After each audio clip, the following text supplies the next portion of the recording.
Hello hello, নমস্কার, শুভ সন্ধ্যা। মেলা প্রাঙ্গণে উপস্থিত শ্রদ্ধেয় সকল গুণীজনকে যথাস্থানে শ্রদ্ধা, প্রণাম ও ভালোবাসা জানিয়ে শুরু করছি আমার আজকের নিবেদন। আমার নিবেদনে কবি শুভ দাশগুপ্তের লেখা কবিতা আমি সেই মেয়ে। আমি সেই মেয়ে। বাসে, ট্রেনে, রাস্তায় আপনি যাকে রোজ দেখেন, যার শাড়ি, কপালের টিপ, কানের দুল আর পায়ের গোড়ালি আপনি রোজ দেখেন, আর আরো অনেক কিছু দেখতে পাবার স্বপ্ন দেখেন। স্বপ্নেই যাকে ইচ্ছে মতন দেখেন, আমি সেই মেয়ে।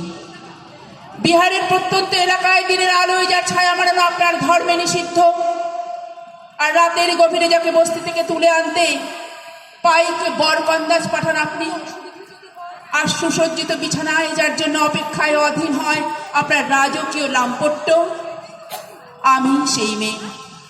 আমি সেই মেয়ে। আসামের চা বাগানের ঝুপড়ি কামিন বস্তি থেকে যাকে আপনি নিয়ে যেতে চান সাহেবী বাংলোয় মধ্যরাতে, আর ফায়ার প্লেসের ঝলসে ওঠা আলোয় মোদির চোখে দেখতে চান যার অনাবৃত শরীর, আমি সেই মেয়ে। রাজস্থানের শুকনো উঠোন থেকে পিপাসার জল আনতেই যাকে আপনি পাঠিয়ে দেন 10 মাইল দূরে সরকারি ইদারায়, আর 20 মাইল হেঁটে ক্লান্ত বিধ্বস্ত যে রমণী খরা কাখে ঘরে ফিরলে যাকে আপনি বসিয়ে দেন চুলার আগুনের সামনে আপনার রুটি বানাতে, আমি সেই মেয়ে।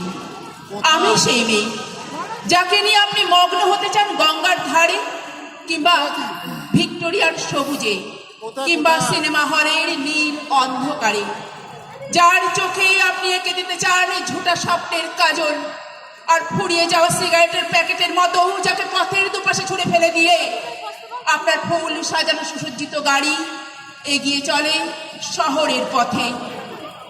কোণে দেখা আলোর গোধূলিতে একা দাঁড়িয়ে থাকা, আমি সেই মেয়ে। আমি সেই মেয়ে। এমনকি দেবতারাও যাকে ক্ষমা করেন না, অহংকার আর শক্তির দম্ভে যার গর্ভে রেখে দিয়ে যান কুমারীর অপমান। চোখের জলে কুন্তি হয়ে নদীর জলে বিসর্জন দিতে হয় কর্ণকে, আত্মজকে, আমি সেই মেয়ে। আমি সেই মেয়ে। সংসারের অসময়ে আমি ভরসা। আমার ছাত্র পড়ানো টাকা মায়ের ওষুধ কেনা হয়, আমার বাড়তি রোজগারে ভাইয়ের বই কেনা হয়। প্রবল বৃষ্টিতে ভিজতে থাকেই আমার সারা শরীর, কালো আকাশ মাথায় নিয়ে আমি ছাতা হয়ে থাকি। ছাতার নিচে সুখে বাঁচে সংসার। আপনি আপনি আপনি আপনারা আপনারা আমার জন্য অনেক করেছেন। সাহিত্যে, কাব্যে, শাস্ত্রে, লোকাচারে আমাকে মা বলে পুজো করেছেন, প্রকৃতি বলে আদিক্ষেতা করেছেন। আবার শহরগঞ্জের কানাগলিতে ঠোঁটে রং মাখিয়ে কপি হাতে দাঁড় করিয়েও দিয়েছেন। আমি সেই মেয়ে। হয়তো একদিন, হয়তো অন্য কোনো একদিন আমার সমস্ত মিথ্যে পোশাক ছুঁড়ে ফেলে দিয়ে আমি হয়ে উঠবো সেই অসামান্য। খোলা চুল, মেঘের মতো ঢাকবে আমার খোলা পিঠ, দু চোখে জ্বলবে ভীষণ আগুন, কপাল ঠিকরে বেরোবে ভয়ঙ্কর তেজর রশ্মি, হাতে ঝলসে উঠবে সেই খড়গ, দুপায়ের নুপুরে বেজে উঠবে রণদুন্ধবী, নিঃশংস অট্টহাসিতেই ভরে উঠবে আকাশ। দেবতারাও আতঙ্কে স্তব্ধ হয়ে বলতে থাকবেন মহামেঘাং প্রভাং ঘোরাং মুক্তকেশিং চতুর্ভুজাং কালিকাং দক্ষিণাং মুন্ডুমালা বিভূষিতাং। প্রচন্ড দাবানলের মধ্য দিয়ে আমি এগোতে থাকবো, আর আমার এগিয়ে যাওয়া পথের দুপাশেই মুন্ডহীন অসংখ্য দেহ ছটপট করতে থাকবে।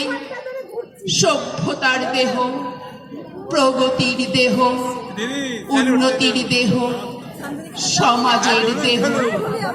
হয়তো আমি সেই মেয়ে, হয়তো বা। নমস্কার।